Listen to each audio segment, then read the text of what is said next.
वंदे मातरम विद्यार्थी मित्रों, धोरण 12 कॉमर्स विषय नामाना मूलतत्व भाग 2 चैप्टर नंबर 2 डिबेन्चरना हिसाबो।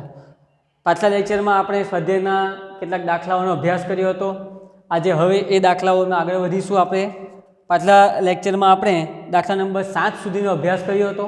हवे दाखला नंबर 8।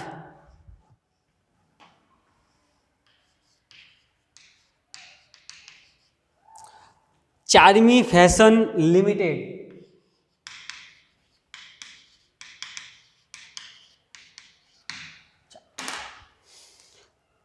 डिबेन्चर दीठ ₹200 ની મૂળ કિંમતના એટલે કે એક ડિબેન્ચરની કિંમત કેટલી? 200 રૂપિયા। આગળ 10% 1,20,000 ડિબેન્ચર। તો આ 10% શું? કોઈ પ્રીમિયમ કે વટાવ તો નહીં, એ ડિબેન્ચર્સ હોલ્ડર્સને ચૂકવવા પાત્ર વ્યાજનો દર કેટલા ટકા? 10%। આગળ 10%ના પ્રીમિયમથી બહાર પાડ્યા। હવે જે 10% કીધા છે શેના છે? પ્રીમિયમના। તો વિદ્યાર્થી મિત્રો ધ્યાન આપજો હવે ખાસ કે 200 ની મૂળ કિંમતનો 10% પ્રીમિયમ એટલે 20 રૂપિયા પ્રીમિયમ કહેવાશે। એટલે પ્રીમિયમની રકમ કેટલી થશે? 20 રૂપિયા। આગળ આપણને કીધું છે કે 1,20,000 ડિબેન્ચર એટલે કંપની દ્વારા 1,20,000 ડિબેન્ચર્સની અરજીઓ બહાર પાડવામાં આવે છે। આગળ જોઈશું અરજી વખતે ₹100 પ્રીમિયમ સહિત। જો ધ્યાન રાખજો, અહીં એટલા માટે મેં થોડી ગણતરી વધારી છે, થોડુંક લખ્યું છે અહીંયા કે કુલ જો 220 રૂપિયાનો એક ડિબેન્ચર જાહેર જનતા માટે બહાર પાડવામાં આવતો હોય, બરાબર, એમાં 220માં પ્રીમિયમ કેટલું છે? 20 રૂપિયા। આગળ ધ્યાન આપજો કે અરજી વખતે 100 રૂપિયા। અહીં ધ્યાન, ચાલો હવે અરજી કેટલી આવી છે તો એના માટે આપણે નીચે કીધું છે કે કંપનીને 1,50,000 ડિબેન્ચરની અરજીઓ મળી। એટલે અરજી 1,50,000 ડિબેન્ચરની અરજી 100 રૂપિયા પ્રીમિયમ સહિત। તો પ્રીમિયમ સહિત હોય તો આ 100માં પ્રીમિયમ કેટલું? અહીં ધ્યાન, અહીં કીધું છે આપણને કેટલા?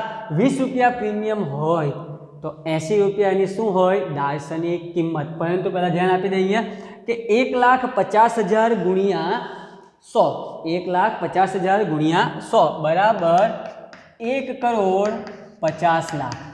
આટલી રકમ અરજી સાથે મળે છે। શું આ સંપૂર્ણ રકમ મંજૂર કરી શકાય? તો જોઈએ, સૌ પ્રથમ ધ્યાન આપી દીજો। હવે આગળ જે નવું છે ને એ સમજાવું છું। અહીં કેમ તો બાકીની રકમ મંજૂરી વખતે અહીં શું ભૂલ થાય?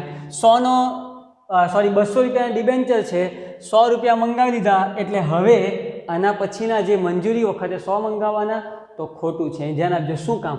કુલ 220 રૂપિયા મંગાવવાના છે, એમાં 100 રૂપિયા અરજી વખતે મંગાવેલા હોય તો હજી કેટલા બાકી છે? 120 રૂપિયા ક્યારે મંગાવવાના થશે? મંજૂરી વખતે। આગળ આ ડિબેન્ચર 7 વર્ષ પછી પરત કરવાના છે। આપણે થિયરી સમજ્યા ત્યારે સ્પષ્ટ કીધું હતું આપણે કે આ ડિબેન્ચર્સ વધુમાં વધુ 10 વર્ષ માટે બહાર પાડી શકાય। તો આ ડિબેન્ચર્સ કેટલા વર્ષ માટે છે? 7 વર્ષ માટે।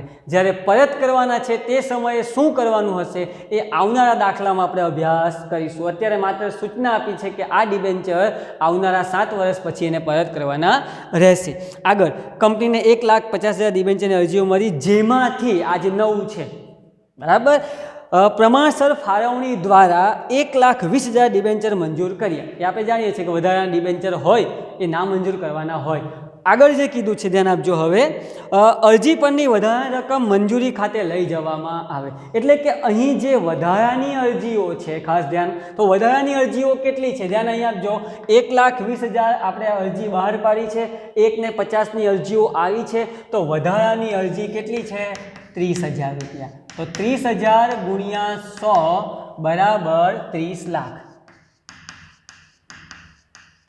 તો હવે એમાંથી બાદ બાકી કરીએ તો 1,20,00,000 રૂપિયા જે છે, અહીં ધ્યાન, અત્યાર સુધી શું કરતા આપણે કે 30,000 વધારાની અરજી એને પરત કરતા, હવે પરત કરવાની નથી તો ક્યાં લઈ જવાના એને?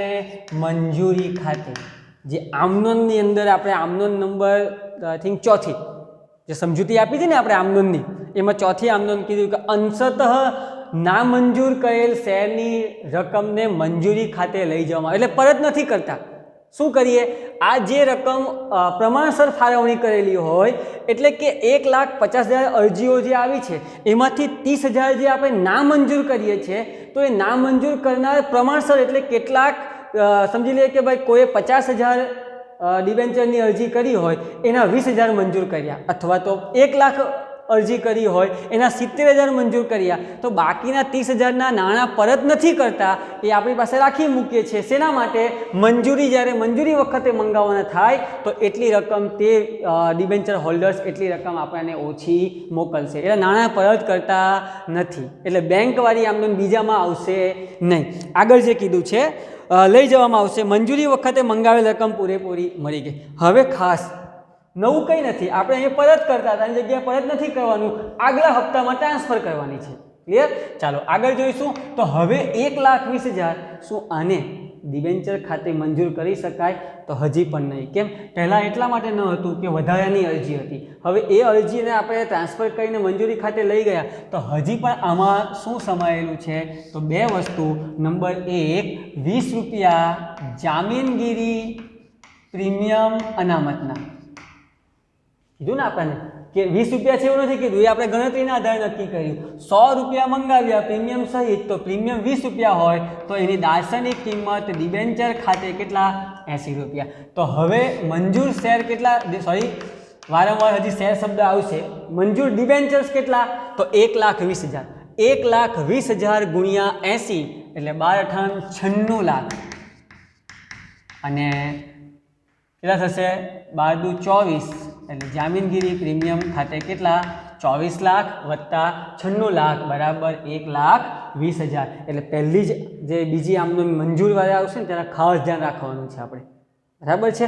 આગળ મંજૂરી. હવે મંજૂરીમાં શું નવું? ધ્યાન આપજો. 1,20,000 ડિબેન્ચર્સ પર આખરી હપ્તાના મંજૂરીના, આના માટે આખરી જ કહેવાશે, 2 જ હપ્તા છે ને. સ્પષ્ટ કીધું આપણને કે અરજી વખતે અને બાકીની રકમ મંજૂરી વખતે 2 જ હપ્તા મંગાવી છે, અરજી અને મંજૂરી. તો 1,20,000 ગુણ્યા 120 એટલે 1,44,00,000.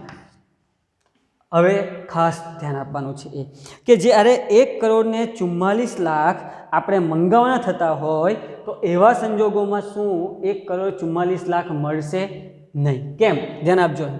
આ જે રકમ 30 લાખ રૂપિયા આપણે પરત નથી કરી અને એને આપણે મંજૂરી ખાતે લઈ ગયા હોઈએ એટલે અહીં લખી શકાય અરજી વખતે મળે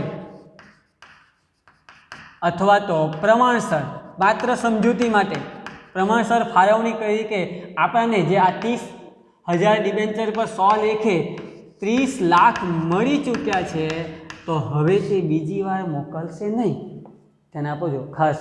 1,44,00,000 આપણે મંજૂરીના મંગાવ્યા પણ ઓલરેડી આપણી પાસે મંજૂરીના અરજી વખતના અગાઉના પડ્યા છે કેટલા? 30 લાખ. એટલે એ જે ડિબેન્ચર હોલ્ડર્સો છે એ હવે આપણને 30 લાખ રૂપિયા મોકલશે નહીં, એટલે એટલી રકમ ઓછી મળે તો માઇનસ કરીશું આપણે, એટલે 1,14,00,000 જ આપણને બીજી આમદન એટલે બેંક ખાતે જે આવશે એની રકમ મળશે. તો હવે આગળ આપણે એની આમદન લખીશું.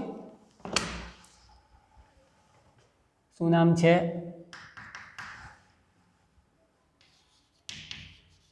ચારમી ફેશન લિમિટેડના ચોપડે આમદન. આમદન નંબર 1 એ જ રીતે બરાબર. સૌપ્રથમ બેંક ખાતે ઉધાર રકમ જે મળે છે તો બેંક ખાતે થોડી રકમ બહુ મોટી છે એટલે આપણે જગ્યા રાખીશું ઉધાર. ચાલો કેટલી રકમ અરજી સાથે મળી?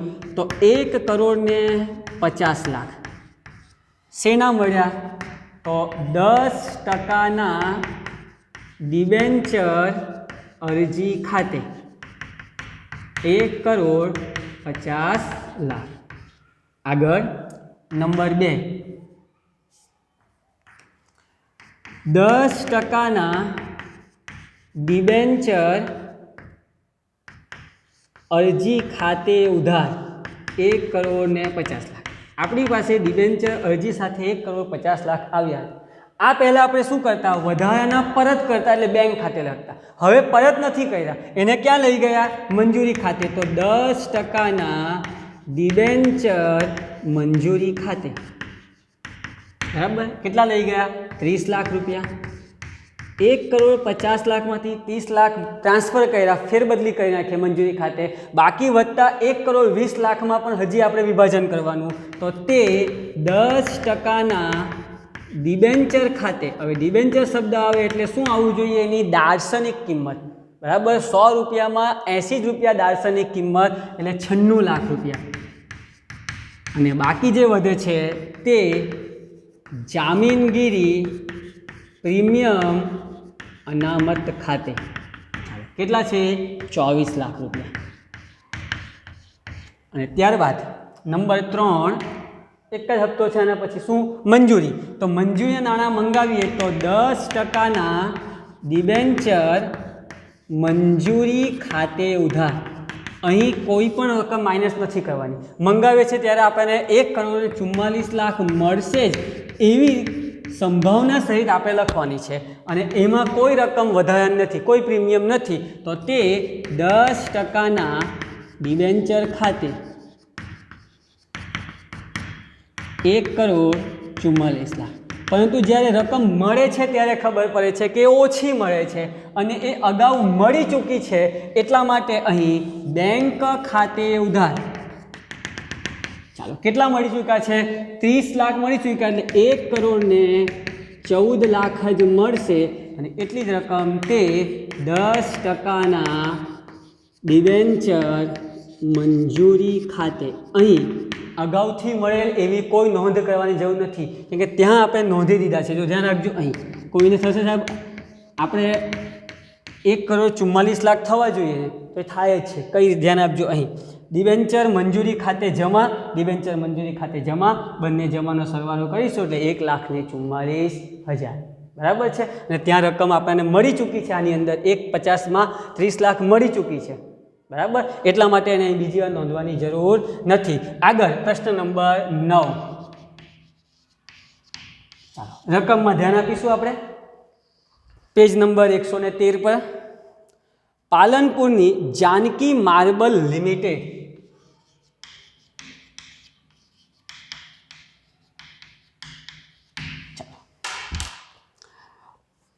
ડિબેન્ચર દીઠ ₹10ની મૂળ કિંમતના 11%ના 50,000 ડિબેન્ચર. હવે આ 11% શું છે?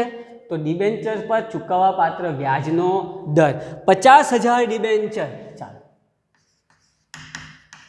હવે 50,000 ડિબેન્ચર ડિબેન્ચર દીઠ ₹20ના પ્રીમિયમથી બહાર પાડ્યા. એટલે હવે જે ₹20 પ્રીમિયમ સ્પર્શ કીધું, એટલે હવે કોઈ ગણતરી કરવાની જરૂર ત્યાં રહેતી નથી. આગળ પૂરેપૂરી રકમ અરજી વખતે ભરવાની છે. આપણે સ્પષ્ટ કીધું એક સાથે રકમ મંગાવ. અત્યાર સુધી શું હતું? હપ્તામાં. આના પહેલાં દાખલા ગણ્યા ત્યાં પણ હપ્તા હતા, એટલે શું? અરજી, મંજૂરી, હપ્તા, પ્રથમ, બીજો જે હોય તે, બરાબર. અહીં સ્પષ્ટ કીધું કે બધી રકમ ક્યારે ભરી દેવાની છે? અરજી સાથે. આગળ ધ્યાન, કંપનીને 60,000 ડિબેન્ચરની અરજીઓ મળી હતી, જેમાંથી 10,000 ડિબેન્ચરની અરજીઓ નામંજૂર કરી. 10 જ કેમ નામંજૂર કરી? તો 10,000 કેવી છે? વધારાની રકમ અરજદારોને પરત કરી, અને બાકીની અરજીઓ પર ડિબેન્ચર મંજૂર કર્યા. જાનકી માર્બલ લિમિટેડના ચોપડામાં ઉપરના વ્યવહારોની આમ નોંધ પસાર કરો. એટલે એક જ ગણતરી. ધ્યાન, અહીં 50,000 ડિબેન્ચરની અરજીઓ બહાર પાડવામાં આવી, કુલ 60,000ની અરજીઓ આવે છે. ચાલો, તો અરજી સાથે મંગાવેલ રકમ તમામે તમામ એક સાથે મંગાવી છે એવું કીધું, તો 100ની મૂળ કિંમત વત્તા ₹20 એકમ દીઠ ₹20, એટલે 100 + 20 બરાબર 120. તો 60,000 ગુણ્યા 120 બરાબર 72 લાખ. શું આ 72 લાખ જે મળ્યા છે એ સંપૂર્ણ મંજૂર કરી શકાય? તો નહીં. કેમ? કારણ કે નંબર 1 સૌથી પહેલાં તો શું છે? એમાં વધારાના છે, એટલે એને પરત કરી દઈએ. તો કેટલી અરજી વધારાની છે? 10,000 ગુણ્યા 120 બરાબર 12 લાખ. હવે આ 12 લાખ પરત કર્યા બાદ વધતી રકમ 60 લાખ. તો હવે આ 60 લાખને શું મંજૂર કરીને ડિબેન્ચર ખાતે લઈ જઈ શકાય? તો હજી પણ નહીં. કેમ? કારણ કે એમાં શું સમાયેલું છે? ₹20 લેખે જામીનગીરી પ્રીમિયમ અને ₹100 લેખેની દાર્શનિક કિંમત ડિબેન્ચર ખાતે. ચાલો તો 50,000 ગુણ્યા 100 બરાબર 50 લાખ, 50,000 ગુણ્યા 20 બરાબર 10 લાખ. બધી જ રકમ મળી જ ગઈ હોય. અરજી સાથે ક્યારેય પણ રકમ મળવાની બાકી આવતી નથી. જો બાકી જ હોય તો એ અરજી જ નથી આવતી. ખ્યાલ આવે છે? તો હવે આમનોંધ લખીશું એની આપણે. જાનકી માર્બલ લિમિટેડના ચોપડે આમનોંધ.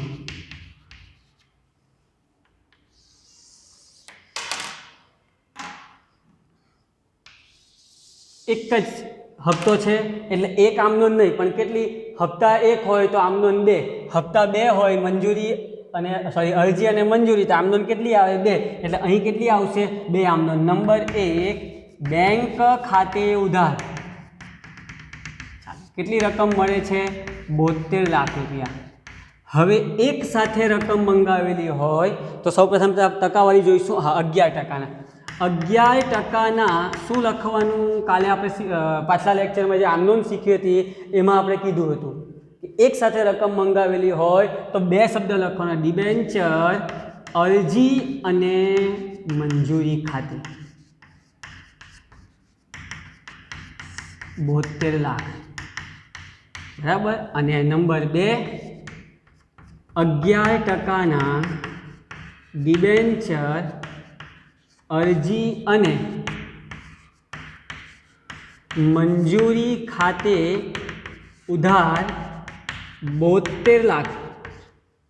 તે સૌપ્રથમ તો વધારાની અરજી નાણાં પરત કરી દઈએ તો તે બેંક ખાતે. ચાલો, વધારાની અરજીના નાણાં કેટલા છે? 12 લાખ રૂપિયા. હજી ત્યારબાદ જામીનગીરી પ્રીમિયમ અને ડિબેન્ચર અલગ કરીએ તો 11%ના ડિબેન્ચર ખાતે 50 લાખ અને તે જામીનગીરી પ્રીમિયમ અનામત ખાતે 10 લાખ. ચાલો આગળ પ્રશ્ન નંબર 10.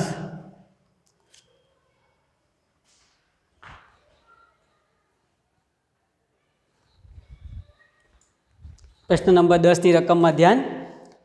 દાહોદની મંસૂરી લિમિટેડ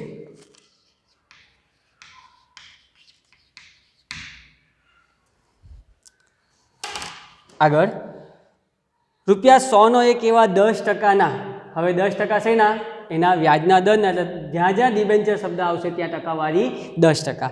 આગળ 8,000 ડિબેન્ચર 10% વટાવથી. ચાલો, 8,000 ડિબેન્ચર કેવા? 10% વટાવથી તારીખ 1/4/2017ના રોજ બહાર પાડ્યા.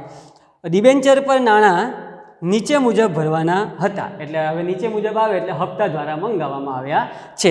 અરજી સાથે 30 અને મંજૂરી વખતે 35 અને બાકીની રકમ છેલ્લા હપ્તા વખતે. હવે ઉપરના આપણે રકમમાં જ્યારે વાંચ્યું ત્યારે 10%ના વટાવ એવું કીધું. હવે આમાં વટાવ ક્યારે ધ્યાનમાં લેવાનું એવું તો કાંઈ કીધું નથી. અત્યાર સુધી આપણે જોતા તો ભાઈ પ્રીમિયમ સહિત એવું કાઉન્સમાં સૂચના આપતા, વટાવ બાદ એવું સૂચના આપતા. તો ધ્યાન રાખજો, હવે જ્યારે પ્રીમિયમ અને વટાવ આ કયા હપ્તામાં કયા સમયે ધ્યાનમાં લેવું એની કોઈ સૂચના ન હોય તો એવા સંજોગોમાં એને મંજૂરી સમયે ધ્યાનમાં લેવું. કયા સમયે?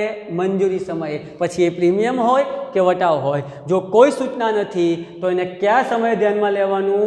મંજૂરી વખતે. ક્લિયર? તો આગળ જોઈશું આપણે 30 અને 35. જો જે ભૂલ થવાની છે ને એ વસ્તુ સમજી લઈએ પહેલાં. શું ભૂલ થશે? તો 30 ને 35 ₹65 થયા. એક ડિબેન્ચરની કિંમત ₹100 છે. હવે ₹65 થયા તો શું આખરી હપ્તાએ 35 મંગાવવાના થશે? તો નહીં. ડિબેન્ચર 100નો છે, ધ્યાન અહીં આપજો. એક ડિબેન્ચરની કિંમત ₹100 છે, એના પર 10% વટાવ હોય તો વટાવ હંમેશા બાદ થાય. તો ₹10 બાદ કરી એટલે ₹90નો ડિબેન્ચર થાય. બરાબર છે? અને આ ₹90 કુલ થવા જોઈએ તો 30, 35, 65 અને 25.90 એટલે આખરી હપ્તા વખતે છેલ્લા હપ્તા વખતે કેટલા મંગાવવાના 25. જે 10 રૂપિયા ઓછા મંગાવ્યા છે એ કયા સમયે મંજૂરી વખતે, એટલે મંજૂરીના જે 35 છે એમાં 10 ઉમેરીએ. જો ઉમેરીએ કેમ? એની દાર્શનિક કિંમત શોધવા માટે. સમજાય છે? તો હવે આગળ જોઈશું. કંપનીને 10,500 ડિબેન્ચરની અરજીઓ મળી. આપણે અરજી બહાર પાડી હતી 8,000ની અને અરજીઓ મળે છે 10,500. આગળ ધ્યાન. તો 10,500 અરજીની સાથે આપણને મળેલ રકમ આપણને કીધું છે કેટલા? 30 રૂપિયા. તો 10,500 ગુણ્યા 30 બરાબર 3,15,000. હા, 3,15,000. આ 3,15,000 જે મળે છે આપણને એ શું મંજૂર કરી શકાય? નહીં. કેમ? કારણ કે બહાર પાડેલી અરજી કરતાં વધારાની અરજી જે આવી છે એને પરત કરીશું. એટલે 2500 ગુણ્યા 30 બરાબર 25,75,000. હવે માઇનસ કરીશું. 3,15,000 માઇનસ 75,000 બરાબર 2,40,000. એટલે આપણે કિંમત શોધવી હોય તો 8,000 ગુણ્યા 30 એની દાર્શનિક કિંમત. આગળ શું કીધું છે આપણને? 8,000 ડિબેન્ચર મંજૂર કર્યા. નહીં મંજૂર કર્યા ડિબેન્ચર નાણાં અરજદારોને પરત કર્યા. ડિબેન્ચર પર મંગાવેલ બધી જ રકમ સમયસર મળી ગઈ. એટલે ક્યાંય પણ બાકી હપ્તો એવું આવતું નથી. તો મંજૂરી. ચાલો, 8,000 જે ડિબેન્ચર આ પરત કર્યા બાદ જે વધે છે એ 8,000 ડિબેન્ચર પર ખાસ હવે ધ્યાન આપજો. અહીં એની દાર્શનિક કિંમત કેટલી? બરાબર, દાર્શનિક કિંમત કેટલી? તો અહીં આપણને આપી છે શું? જો ધ્યાન આપજો. 35 રૂપિયા. શું 35 છે? નહીં. કેટલી છે? એની 45 રૂપિયા દાર્શનિક કિંમત હોય તો 8,000 ગુણ્યા 45 બરાબર 3,60,000 ડિબેન્ચરના મંજૂરી સમયની દાર્શનિક કિંમત. પણ એટલી ન મળશે. કેમ? કારણ કે માઇનસ વટાવ.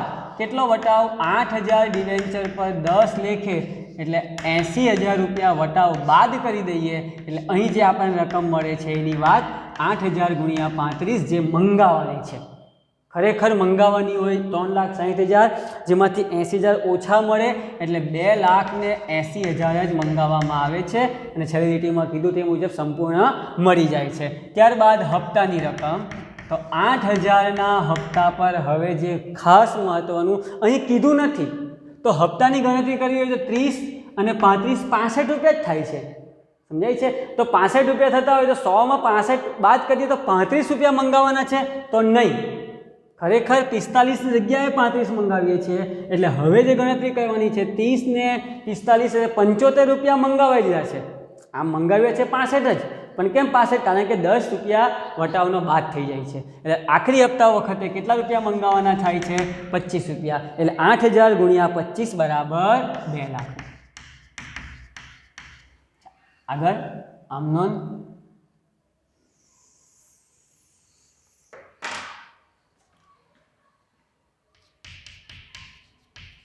મનસુરી લિમિટેડના ચોપડે આમ નોંધ.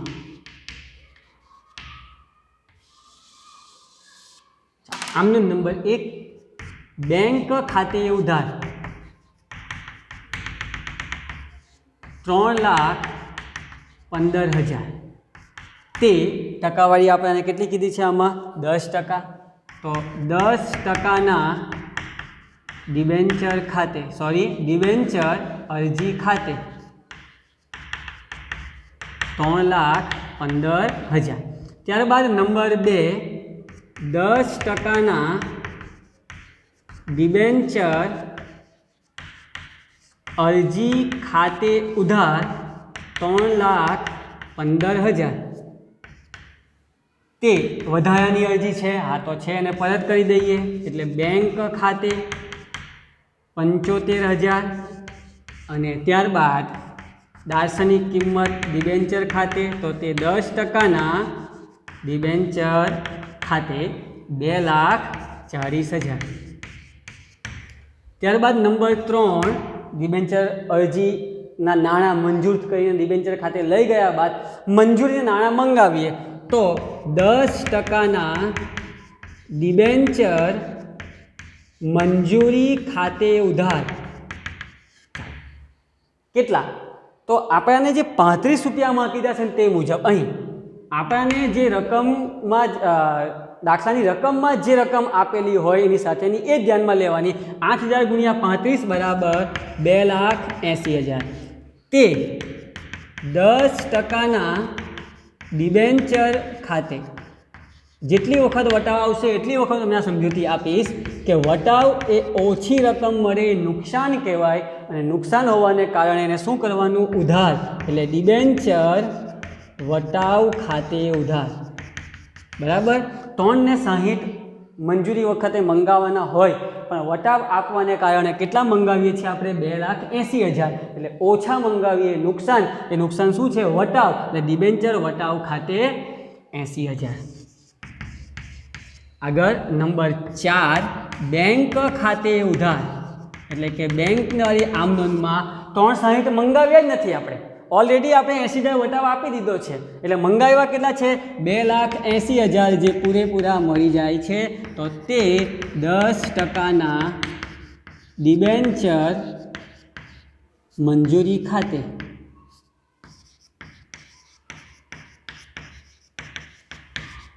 $2,80,000. ચાલો ત્યારબાદ આગળ હપ્તાની રકમ શું કરવામાં આવે? મંગાવવામાં આવે. આમનો નંબર 5 10%ના ડિબેન્ચર હપ્તા ખાતે ઉધાર. ચાલો હપ્તાની રકમ 2,00,000 રૂપિયા અને કોઈ રકમ એમાં વધારાની નથી કે ઓછી પણ નથી, તો તમામે તમામ રકમ મંજૂર કરીને ડિબેન્ચર ખાતે 2,00,000. આગળ નંબર 6 રકમ મળે પૂરેપૂરી મળે છે તો બેંક ખાતે ઉધાર 2,00,000. તે શેના મળ્યા? તો આખરી હપ્તાના, તો તે ડિબેન્ચર હપ્તા ખાતે 2,00,000. હવે આમાં હજી બાકી છે, આગળનો પેરેગ્રાફ છે એ આપણે વાંચીશું અને સમજીશું. એમાં એવું કીધું કે ડિબેન્ચર બહાર પાડવાનો ખર્ચ ₹22,000 થયો છે. ડિરેક્ટરે નક્કી કર્યું કે ડિબેન્ચર બહાર પાડવાના ખર્ચ ખાતે અને ડિબેન્ચર વટાવ ખાતે જે રકમ છે તેના 1/5 ભાગ દર વર્ષે નફા નુકસાનના પત્રકમાં લઈ જઈને માંડી વાળો. બરાબર. એટલે શું? તો આ પહેલાં આપણે વાર્ષિક હિસાબમાં જે અભ્યાસ કર્યો છે 11મા ધોરણમાં 12મા ધોરણમાં વાર્ષિક હિસાબમાં કે ભાઈ જાહેરાત ઉપલબ્ધ ખાતે હોય, ત્યાર પછી પ્રસારિત મહેસૂલી ખર્ચાઓ હોય, બરાબર, જેને આવનારા સમયમાં માંડી વાળવાના હોય, જેટલા પ્રમાણમાં માંડી વાળવા કીધા હોય એટલા નફા નુકસાન ખાતે દર્શાવતા. એટલે અહીં બે વસ્તુ ધ્યાન આપજો. અહીં નંબર 1 ડિબેન્ચર બહાર પાડવાનો ખર્ચ એ કેટલો થયો? 22,000 રૂપિયા. ધ્યાન આપજો. અને બીજું આપણને કીધું છે કે ડિબેન્ચર વટાવ. તો ડિબેન્ચર વટાવ કેટલું એ આપણે ગણતરીમાં જવું પડશે. આપણે ગણતરી કરી છે વટાવ. હા, કેટલો છે? 80,000 રૂપિયા. આ બે વસ્તુની નોંધ કરવાની. તો શું ડિબેન્ચર વટાવ હજી નોંધવાનો બાકી છે? નોંધાઈ ગયો. પણ બહાર પાડવાનો ખર્ચ, ડિબેન્ચર બહાર પાડીએ એના માટેનો કેટલો ખર્ચ થતો હોય? કેવો ખર્ચ? તો ભાઈ જાહેરાત આપવી પડે, જાહેરનામા બહાર પાડવા પડે, સેબી પાસેથી ગાઈડલાઇન્સના મુજબ મંજૂરી લેવાની હોય. આ બધા ખર્ચાઓ ઉમેરતા કુલ ખર્ચ 22,000 થાય. તો ખર્ચ ચૂકવવો પડે, ખર્ચાઓ ઉધાર થાય. ધ્યાન આપજો. એટલે આમનો નંબર 1 પહેલાં તો આની બરાબર ડિબેન્ચર બહાર પાડવાના ખર્ચ ખાતે ઉધાર. હવે 22,000 રૂપિયા ખર્ચ થયો હોય એ ચૂકવીએ. એટલે આપણે જાણીએ છીએ કે રોકડેથી ચૂકવતા હોઈએ, પણ કંપનીમાં કોઈ પણ વ્યવહાર રોકડના હોતા નથી. કયા ખાતે રાખવાના? બેંક ખાતે. તે બેંક ખાતે 22,000. હવે જે કીધું છે તે આ નોંધ કરી માત્ર ખર્ચની કે આપણે ખર્ચ ચૂકવ્યો છે. બાકી ખરેખર નોંધ કરવાની છે આ બે ખર્ચાઓ, આવી પ્રકાર નુકસાન જ છે, વટાવ છે તે. બરાબર. એ દર વર્ષે સપ્રમાણ એક પંચમાંશ ભાગ માંડી વાળવાનો. એક પંચમાંશ એટલે અહીં ધ્યાન 22,000 ગુણ્યા એક પંચમાંશ અને 16,000 ગુણ્યા એક પંચમાંશ. આ બંનેના એક પંચમાંશ જેટલો ભાગ માંડી વાળવાનો. તો સૌપ્રથમ ડિબેન્ચર વટાવનો બહાર પાડવાનો ખર્ચ એક પંચમાંશ થશે 4,400 અને 80 એટલે 16,000. આ માંડી વાળીએ આ બંને ખર્ચાઓ છે. ખાસ સમજૂતી ખર્ચ હોય જે આપણે મૂડી અનામત ખાતે લઈ જવાનું શીખ્યા ત્યાં કે ભાઈ શેર જપ્તીની બાકી ત્યાં જમા હોય એટલે બાકી લઈ ટ્રાન્સફર કરવી હોય, ફેરબદલી કરવી હોય તો અસર વિરુદ્ધ આપવાની. બરાબર. તો અહીં જોઈએ ડિબેન્ચર વટાવો, અહીં જોઈશું આપણે અહીં ઉધાર છે, બહાર પાડવાનો ખર્ચ અહીં ઉધાર છે. તો એ બંનેને જમા કરીએ. ક્યાં લઈ જવાનું છે એવું કીધું તો નફા નુકસાન પત્રક ખાતે. એટલે એની બીજી આમ નોંધ નફા નુકસાન પત્રક ખાતે. હવે કેટલાક વિદ્યાર્થીનો પ્રશ્ન એવો હોય સાહેબ નફા નુકસાન ખાતું આવતું પત્રક ક્યાંથી આવી ગયું? તો હવે વિદ્યાર્થી મિત્રો કંપનીને લક્ષી વાર્ષિક હિસાબમાં પત્રક શબ્દ આવશે, નફા નુકસાનનું પત્રક. તો નફા નુકસાન પત્રક ખાતે ઉધાર કેટલા? આ સરવાળો બંને 16 ને 4 20,400 રૂપિયા. તો 20,400 અને બંને ખાતાઓ ત્યાં ઉધાર કર્યા છે. એ ખાતા બંધ કરીને નફા નુકસાન પત્રક ખાતે લઈ જવા હોય તો એને જમા કરીએ. તો સૌપ્રથમ તે ડિબેન્ચર બહાર પાડવાના ખર્ચ ખાતે 4400 અને તે ડિબેન્ચર વટાવ ખાતે 16,000. એટલે ટૂંકમાં જે 80,000 રૂપિયાનું આપણું નુકસાન થયું છે ડિબેન્ચર વટાવની અંદર, એ નુકસાનને આવનારા 5 વર્ષમાં દર વર્ષે 16,000 કરીને માંડી વાળવાના. એટલે આ એક જ વર્ષની આપણને આમનો લખવા કીધી છે, સ્પષ્ટ કીધું છે. જો શું કીધું, કંપનીના ચોપડામાં ફક્ત પ્રથમ વર્ષની, આ પ્રથમ વર્ષની આમનો, બરાબર. અલગ અલગ વર્ષની કીધી હતી તો બધા વર્ષની અલગ અલગ લખવાની. આવશે આમનો સરખી, બરાબર. પણ દર વર્ષે આ 16,000 અને પહેલાં 4400 એટલે એ ખર્ચ વધી ન જાય, નફા નુકસાન પત્રકમાં ખોટ ન દર્શાવવી પડે એટલા માટે આ રીતે એક સરખા હપ્તામાં માંડી વાળવાની હોય છે. તો વિદ્યાર્થી મિત્રો આજના આપણા ત્રણેય મહત્ત્વના દાખલાઓને ફરી વખત હોમવર્કની બુકમાં ગણતરી સહિત આમનોંધ સહિત લખવા, ગણવા. Thank you. વંદે માતરમ.